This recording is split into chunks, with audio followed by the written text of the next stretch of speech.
Hello friends, welcome to ELS English Literature Studies with Kaur Harpreet. Today's topic is about a poem by Robert Frost and the poem is The Road Not Taken. Friends, Robert Frost has penned this poem in first person point of view. So it is a lyric poem and it comprises 5 verses encapsulated in 4 stanzas. So there are a total of 20 lines in the text. And when we talk about its rhyme scheme, this poem follows a set rhyme scheme AB, AA, B. It means that there are 2 sets of rhymes. The sound with which the first line ends occurs again in the third and fourth line. The sound with which the first line ends occurs again in the third and fourth line, while the second and last line rhyme together. For example, let's have a look at the rhyme scheme of the first stanza. In the first line, wait a minute. Yes, friends, look at this. In the first line, this word would rhymes with the word stood and could, right? It means that the sound with which the first line ends occurs again in the third and fourth line, while the second and last line rhyme together, right? Now friends, very important point for first point is to discuss why is the poem called The Road Not Taken. The poem is titled The Road Not Taken for an interesting reason. In the poem, the road which is not taken by the speaker is the one that is interestingly similar to the other road he takes. The poet mentions the first road in the title for emphasizing the dominant thought of the speaker's mind, right? If there is only one road, there won't be any problem. As there are 2 options, he struggles to make a decision and he suffers through prolonged indecisiveness. Even at the end, if he takes a path which may be suitable for him, still he will be thinking of the other one. And it is the human nature, it is the general nature of every human being that if he takes a suitable path, even then he will be thinking of the other one. काश मैंने वो रास्ता चुना होता, right? And next is when this poem was written. Actually, friends, from 1912 to 1915, Robert Frost lived in England. There he had friendship with Edward Thomas. Often they went out for walks. One day, as they were walking, they came across 2 roads diverging in different directions. And in 1915, when Robert Frost returned to New Hampshire, he wrote this particular poem recounting the event. In this way this poem was written, right?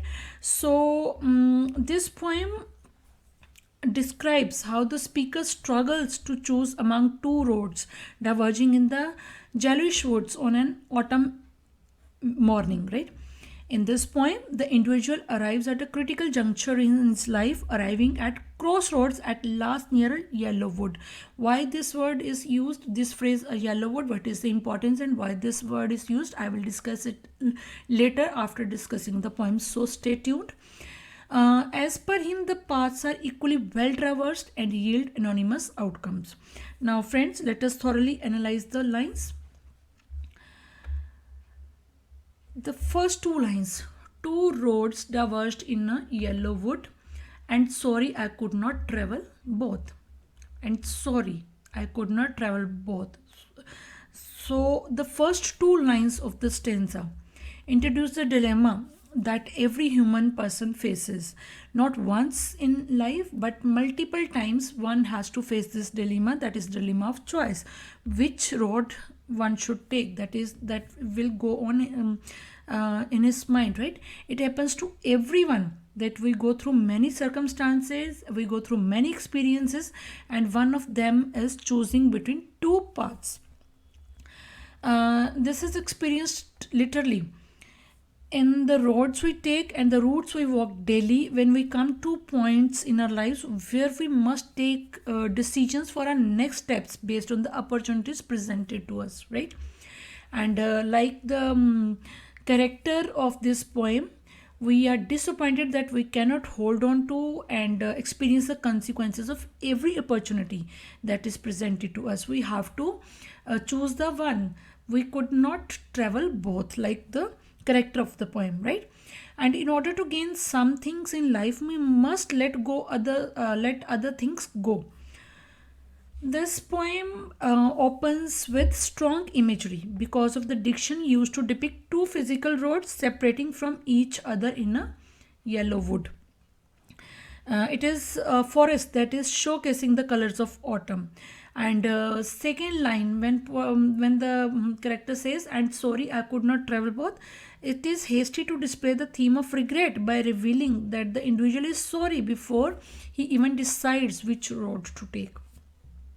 And be one traveler long I stood and looked down one as far as I could, and looked down as far as I could to where it bent in the undergrowth. By having the character in the poem examine the roads ahead of him, Robert Frost is emphasizing that we all try our best to guess what lies ahead for us in every opportunity that is presented to us, that is given to us, to find some control and later comfort over our final decisions. We like to take our time in order to make some fruitful decisions so that we can justify our choices rather than regretting at the end of the life, right? And line number 3, 4 and 5 expresses that the individual is trying to see as far as he can down each road to help him, so that it will be easy for him to decide which one he should choose to take, and looked down one as far as I could to where it bent in the undergrowth. Coming to the second stanza. In this stanza, the individual finally makes a decision and chooses a road that he thinks and he believes is better than the other one, because it looked like not many people had walked on it before, right? Here the character is quick to add that the other road looked equally used in comparison to the one he chose, so it really was not as less traveled as he was telling himself. Coming to the line number 6, then took the other as just as fair and having perhaps the better claim. These lines are very important because these lines clarify the common misunderstanding that one road was less traveled than the other, since the character here clearly states that both roads were equally about the same, as just as fair. Then the diction in this stanza portrays the uncertainty of the character as he tries to justify to himself that his decision is the right decision for him, and he's trying to realistically weigh the outcomes of both roads, right? Because it was grassy and wanted wear. Because it was grassy and wanted wear, though as for that the passing there had warned them really about the same. The important idea in these lines is that the character claimed that the road he chose was better because it wanted wear. It wanted wear means that it was tempting him. He felt that that road he chose wanted to be walked on by him. It wanted wear. This is a human nature in general, that we will always choose a path which seems attractive, which seems of some interest to us, right? Even both paths have the equal potential, but we are attracted which attracts us. No matter where we end up and how informed, tempting and satisfying our choices are, we will always wonder about the other opportunities that we left behind, right? Stanza 3. In the third stanza, Robert Frost mentions in line number 11, and both that morning equally lay in leaves no step had trodden black. In this stanza, Robert Frost mentions that at the moment this individual was making his decision, both paths were nearly identical. No one had stepped through to disturb the leaves on both roads, right? And these lines show us that this character is truly being honest with himself as he makes the crucial decision of which road to take. His honesty. He is honest to tell us about his final decision. He notices that both choices lay equally in front of him, and none of these choices have been trodden black. Sometimes in life, when we reach as a decision, oh, I kept the first for another day. I kept the first for another day, yet knowing how way leads on to way, I doubted if I should ever come back. Here's a doubt. Let us analyze that sometimes in life, when we reach a decision, we are able to make quick decisions based on what we learned from other people's experiences, right?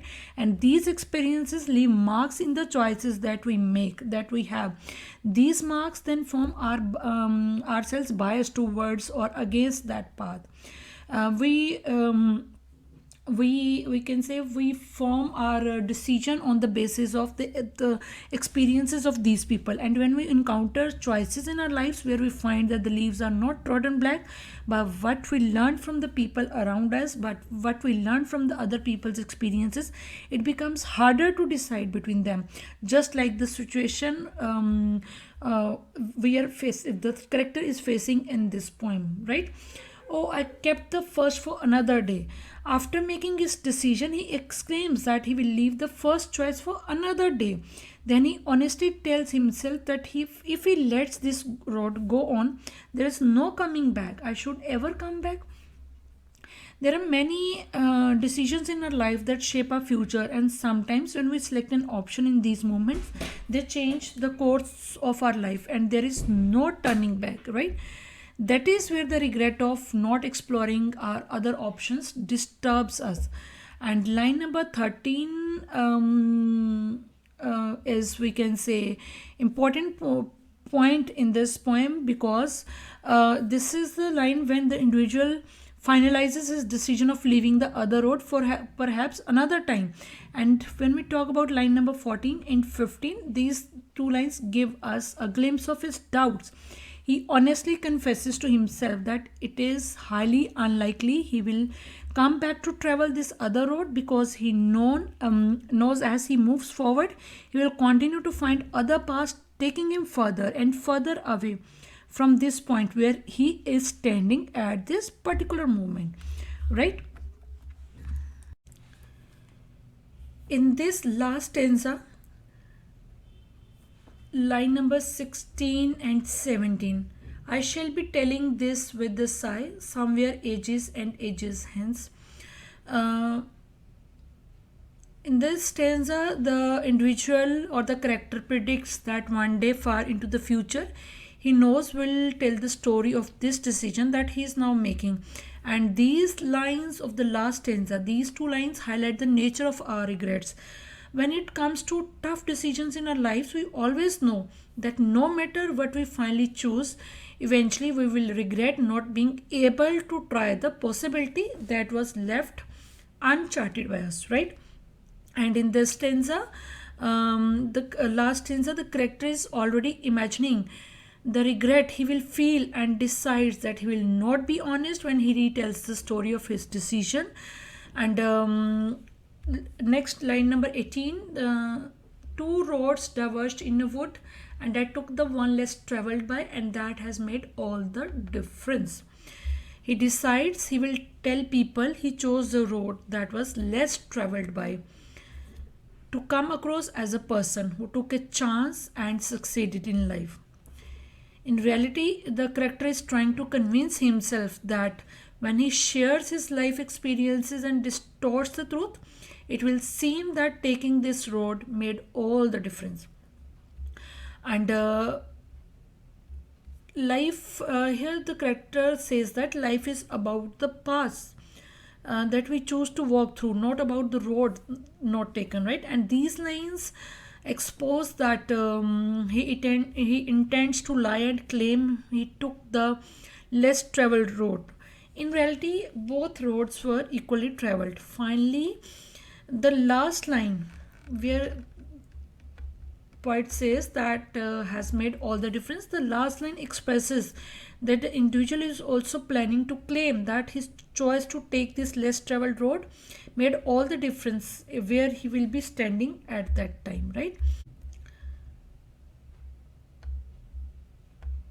The next point I would like to discuss is imagery that is used in this poem, which makes this poem very interesting, and it helps reader to imagine the plot of the poem.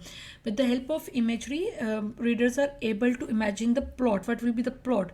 Frost begins directly with the primary image of the poem, that is of the two roads diverged in a yellow wood.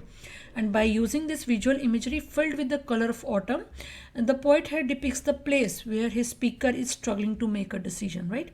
He further describes that the roads went in the undergrowth. It means that the speaker cannot see what is there ahead of the road. In this way, here the poet paints a beautiful picture of two long roads going in two different directions in the woods.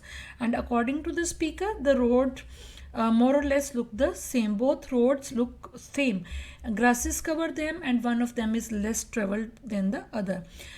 Besides, some pale leaves are lying on the road. On one road, he can see trodden black leaves, while he cannot see such leaves on the other road. Now, through these imagery, Robert Frost tries to depict two ideas through these images, right? The first idea is of the choice that one can make easily by learning from the experience of others, and secondly, the image of the less trodden road depicts a way that can be less traveled but it is less discovered by others. Now I would like to discuss two more questions here. First is, what does a yellow wood symbolize in the road not taken? Friends, this phrase, a yellow wood, it symbolizes an abstract idea change. It is also a symbol for the season autumn, and the roads diverged in the woods. So it means that no matter what road the speaker takes, there will be change in his life. It is up to him how he reacts to this change, right? Or how he reacts to this decision. Second question I would like to discuss is, why did Robert Frost chose the road less traveled? Robert Frost's speaker chose the road less traveled as he had to make a decision.